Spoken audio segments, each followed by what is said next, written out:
Dilana Show, ook wel bekend als Dilana Smith, vergaarde tussen de jaren 2000 en 2010 bekendheid over de hele wereld. Mede door haar looks, wilde dreadlocks en armen vol tatoeages en een krachtige rockstem brak de in Zuid-Afrika geboren zangeres door met nummers als Roxanne van The Police, Time After Time en Do You Now. Nu, in 2017, toert ze met haar band door Nederland en vandaag staan een optreden in de Dru Cultuurfabriek in Ulft op het programma. En ik mag haar een dagje volgen.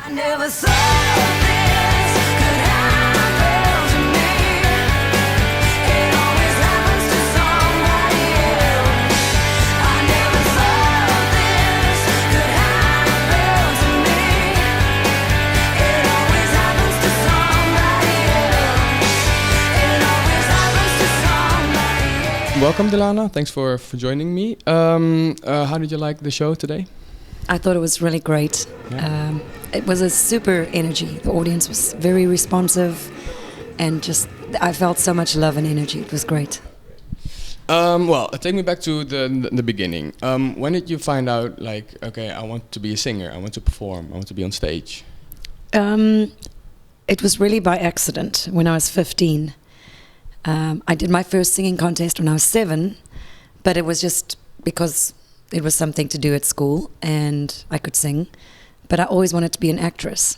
And then when I was 15, I ran away from home and I joined an acoustic duo. I was the other half of the duo, and I thought it was going to be temporary and I would just do it for a few years to get some money and, go to acting school or whatever. And I ended up 32 years later, I'm still doing it.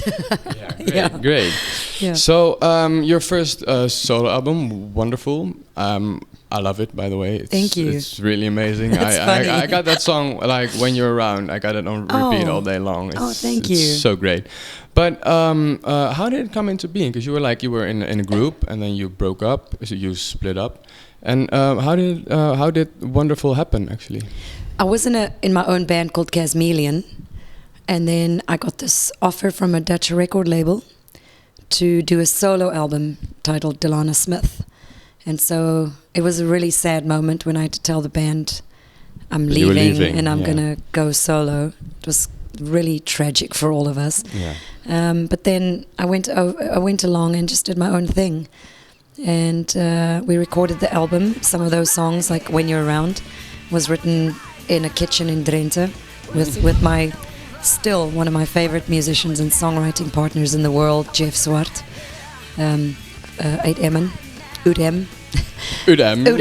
And so he and I already had a few songs, and when the record label approached me, we presented our songs and we wrote together with the producer and some other musicians who wrote a few more songs, and we recorded. Wonderful. Yeah, great. And in the following years, you performed at festivals, you recorded music, movie soundtracks and stuff. You performed at the Olympics. Yes. And then you decided to go to America. Yes. Why was that? Well, that was also not really in the planning at first. When I left Holland, it was to move to Scotland. No, I'm lying. I married an American here in Holland. And then we moved to Scotland, but I was still performing in Holland a lot. And when 9/11 happened, my husband at the time decided that he wanted to get closer to his family in America. So we moved to America because of 9/11. Yeah, okay. So it wasn't really like a planned thing. No, at all. Not at all. No. Then in 2006, you joined Supernova's search for a new lead singer, Rockstar Supernova, where you became second. Roxanne, you don't have to put on the red light. Those days are over. You don't have to sell your body to the night. Can you tell me something about the show? Did you enjoy taking part of it? Were you like disappointed that you weren't the winner eventually? I was absolutely not disappointed. I knew from the moment that I heard their first original song that it wasn't my thing. And I also knew that all the songs had already been written And that definitely wasn't my thing because I wanted to write. I wanted to help write the songs. Yeah, but you did. So you didn't hear their songs before you entered the competition. No, they presented us the songs probably in week 3 or 4, and then I was when chosen. There was no way back. Yes, Okay. and then I was chosen as the very first one to sing one of their originals. So I'm not dissing them in any way. It's just a matter of taste. But in fact, I won the show. And I was petrified. They took a commercial break, and in the break I saw Tommy talking to the producers and to the other band members, and Lucas and I, who was the other guy, we were standing on the stage, and then when they went live back on air, Tommy said, "Dilana, I know you're the winner. We love you, but we gotta respect our own desires and what we want, and we're gonna pick Lucas." You're a boy. Welcome. So they picked Lucas, and I was really relieved. I think a part of it was that my mouth I have no filter sometimes. So the night before, it was just the last four left, me and the 3 guys. And we were drinking a little bit of wine and a little bit more wine, a little too much wine. And then I came up with this bright idea that we should all pretend that we're doing our speech if we're the winner tomorrow. So when it was my turn, I said, "Thank you so much, but I'm going to decline because I want to write my own songs. I'm going to give my spot to Lucas because he deserves it and he really wants to be in this band." So I basically screwed myself. But and they were filming us. Because it was kind of like Big Brother. The cameras were there 24/7. So it got leaked. It definitely got out to Tommy. And of course, I don't blame the guy. You don't want to be made a dick in front of national TV, you know. So my plan worked. I wanted to be the runner-up. I wanted to get all that exposure. And I wanted to be able to be Dilana, my way, my songs. Yeah, okay, great. Yeah. And after that, you opened the show for Aerosmith, Beth Hart. And yes. you toured in Europe, in America, South Africa, where your roots are. Yes, you Iceland. Iceland, very big. Canada, and then you released another album, Inside Out. Yes. And you got the lead singer for LA Guns, I heard as well. Yes, I was the lead vocalist, for like only female vocalist ever 2 for years LA or something like that. that? No, 2 tours. 2 tours, I quit in Atlanta. Okay, great. I said, "F you, boys, I'm out." Okay, yeah, well, easy as that. Right. And then there was the chance for you to finally be an actress. Yes. Angel Camouflage. Yes. How did that happen? I was on Rockstar Supernova when the director of the film saw me on television at home. And he said to his wife, "I'm changing the whole script for the movie. It was supposed to be 2 brothers originally." And he said, "Oh, really? I'm changing it. I'm going to find that girl and I'm going to make her the lead star and she's going to be Scotty." But he didn't know no, he that didn't you know could me. act and No. stuff? He knew it was from a my guess. first performance that I had it in me. If you look at the Lithium video of me, it's kind of intimidating. Yeah, crazy. It is. Yeah, it and is. he wanted that character. He wanted this chick in the beginning who's such an addict and totally out of her mind. And then he saw the softer side of me when I did songs like Time After Time. And he just knew what he wanted. So he contacted my management. And right after the show ended, I had a meeting with him 2 days later. And I was like, "Are you crazy, dude? It's my dream, but no." And then I made him a deal. I said, "I'll do it if you use some of my songs for the movie." And I thought I was 9 eventually, right? 9 songs. You definitely did your homework. Thank you. Yeah. I really thought to myself, there's no way that he's going to make me the lead. As long as I get my songs in there, I'm happy. And at the end of the day, I really was the lead actress, and I was just blown away. It was a great fun experience. Get out of my bar. Boom! Yeah. Cocknuts. Cocknuts, formerly known as Cocknuts. It says cocknuts. You watched the movie? No. A little bit of it. A little bit of it, yeah. Okay. Yeah, I think I liked it. Yeah. Thank you. Then I got a question about the voice. Okay. It's just a small one. The noise. The Voice. The Noise. The Noise? The Noise. We can call it The Noise. We call it The Noise.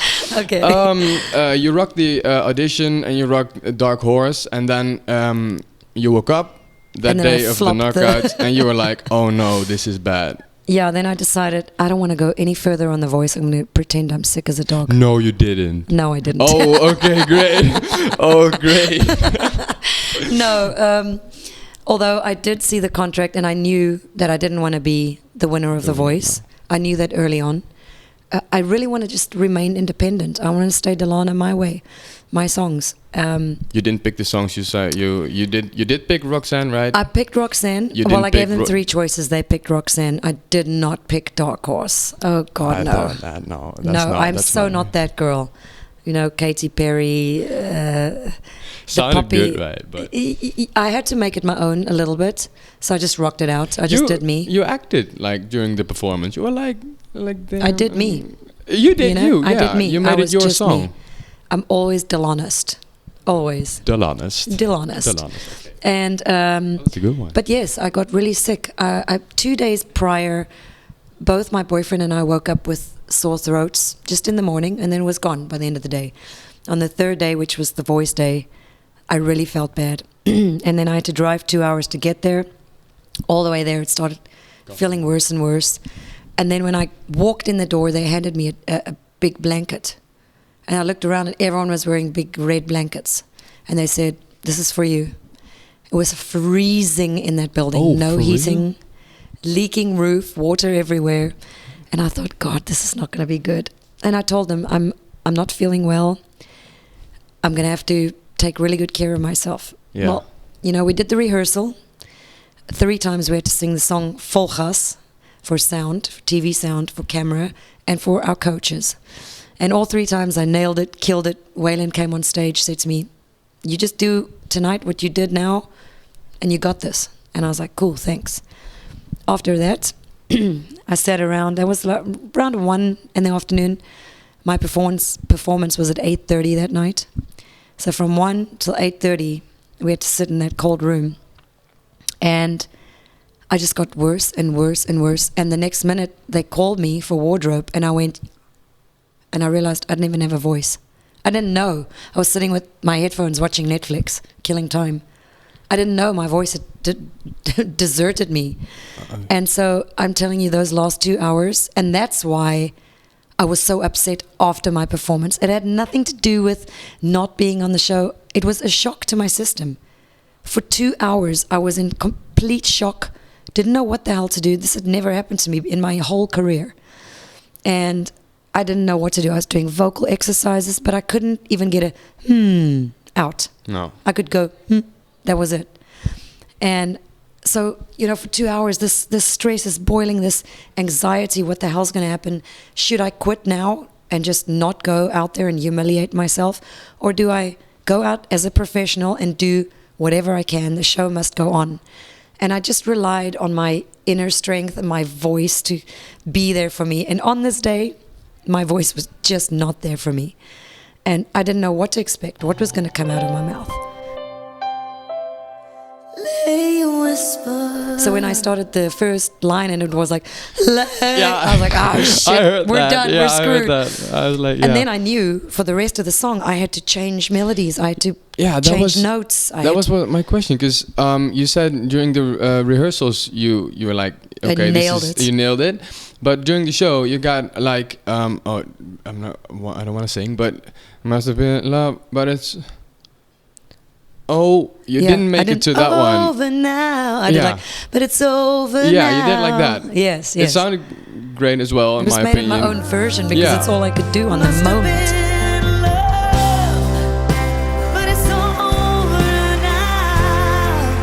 Honestly, I didn't know. Everything I did on that performance is a blur to me because it happened right there, right now. I had to make a decision immediately. Based on that very first note that I heard, that, I was like, okay, based on that, now I have to, my brain was going crazy. And I had to perform and make eye contact and look like nothing's wrong, yes. Yeah. Did you make contact with, what's her name, Nikki? Nikki. Nikki, because when you After? when you look at the performance, you see her clapping, and then she's got like, okay, go on. Oh, what no, was I that don't. you? It's a blur. It's a blur. Yeah, And I've only seen it once, Yeah. and I never, You never don't ever want want to see it. again. So, no, I didn't analyze it like you did. No, yeah, I didn't did dissect actually. it with a scalpel. yeah, I did actually. 'Cause, I sounds loved like it. it. Yeah, but where does your next show brings you? Oh, I know. Don't tell me. I never know till the I night think it's of. Zoetermeer. Okay, that's right. On Thursday, yes. right? Zoetermeer, Thursday and Friday. And Friday, yeah, Saturday I got 2 off shows. and Sunday, a private show for the very cool. This is going to be so cool Oh. for the Bruce Springsteen fan club. No. It's a house concert. Here in so- Holland? Yes, in Den Haag, but it's sold out. Oh shit. So. Do you went yeah. to a show here? No, I want to kick my own ass. I'm a Why huge didn't? love Bruce Springsteen. Yeah, because I was playing. I'm always missing out on all the fun because I'm always having my own fun on stage. Yeah, that You know? counts as well. So Yes. okay, so well, thank you very much for your time. Wait a minute. Thank you, Ivo. Oh, thank me. Because I think that you did a brilliant job. I do a lot of interviews, and I get so frustrated when the people don't do their homework and they ask me ridiculous questions, or they ask me questions that I've answered a million times already. And Yeah. I can tell that you thoroughly did your homework. And so professional. Thank you very much.